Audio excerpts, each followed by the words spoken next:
You know how you know you're getting older?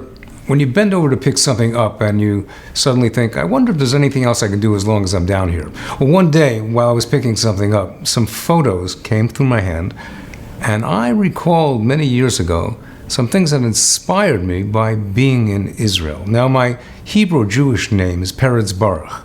My English name is Rich. That was a long time ago. But being inspired by Israel made a big difference in my life. And I guess you could say what you're about to see could be called Rich Returns. I had a pair of tefillin that I had left in my car in Lakewood, New Jersey. When I came back, the car had been broken into and the tefillin were stolen. The police said I would probably never see those religious articles again, probably stolen by somebody trying to sell them for drugs.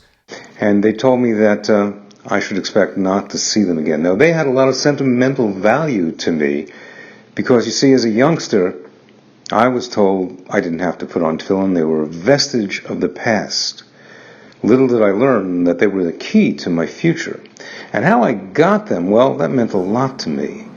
In fact, it was inspired by Israel and by being a Jew. It was October 1973. I didn't know, nor did anybody else know, that the Yom Kippur War was about to break out. We were coming out of the great synagogue in Yerushalayim, Jerusalem, when we heard the sirens blare. The holiest day of the year, and Israel was at war, attacked by its enemies, by surprise, mercilessly, viciously.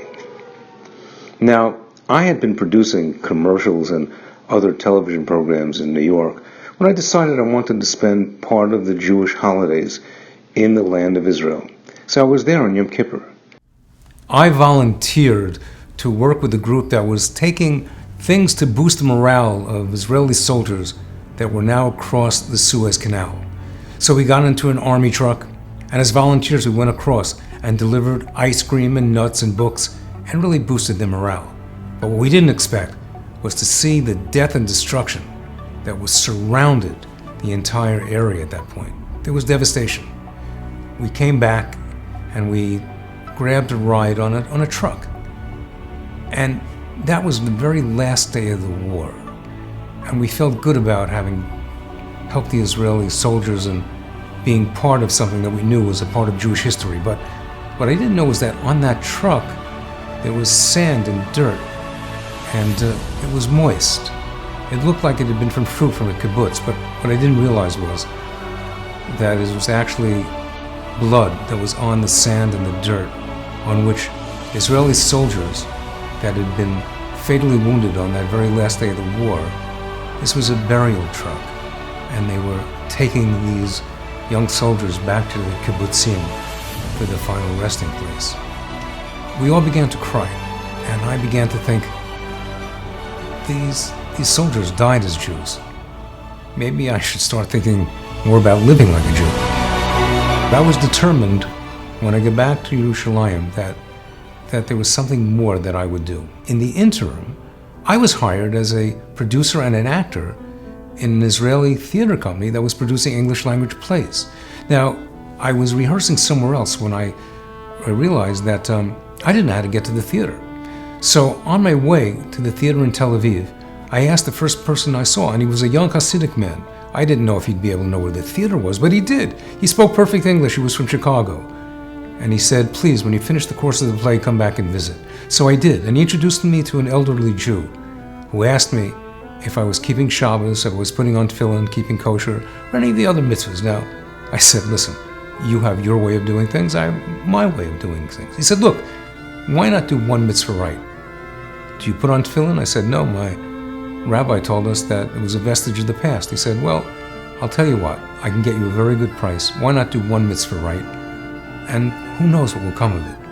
Well, you know what? I went back to the moshav that I was staying on, and right then and there was a letter for me from my brother Skip, Olav Shalom. And Skip sent me a letter with a check in it that was the exact amount that the tefillin cost. It was a belated birthday present. Well, I went right away, and I bought that tefillin. And then I headed to Yerushalayim. And there I met some old friends. We got to talking, and I asked them if they knew where I could learn how to put on the tefillin. They said, there's a yeshiva right down the block. It's called Or Sameach. And there I walked in, and a new world just opened up.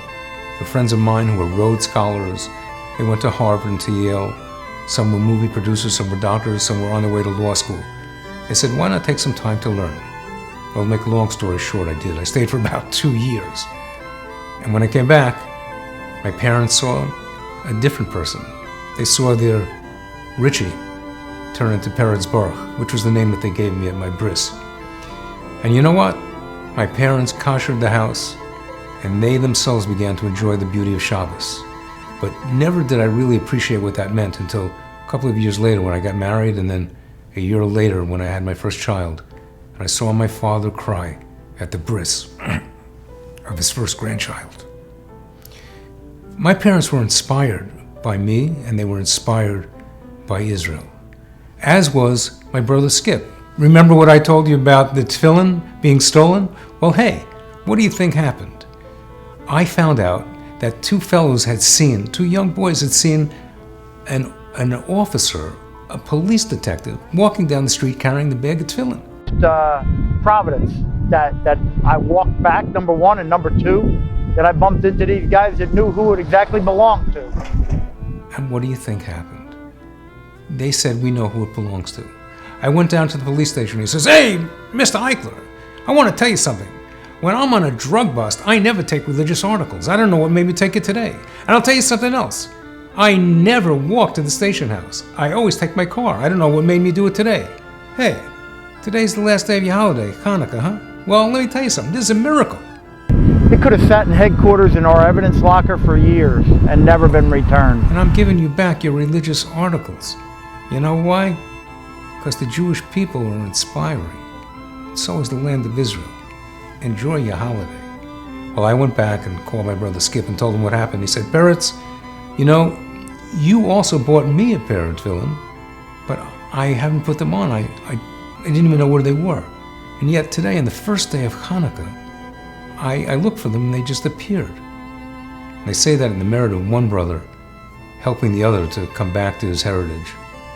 The second one had his tefillin returned. And you know what? My brother Skip was inspired by Israel because his brother was. I was born in Eretz soil, and obviously I was inspired by this place, the soil, the Yerushalayim, the Kaisel, but I was also very inspired by my father-in-law, Peretz Baruch Eichler, that he came back to Judaism through being here in Eretz soil. And you know what? Today my children and grandchildren feel the same way. We're all inspired by Israel.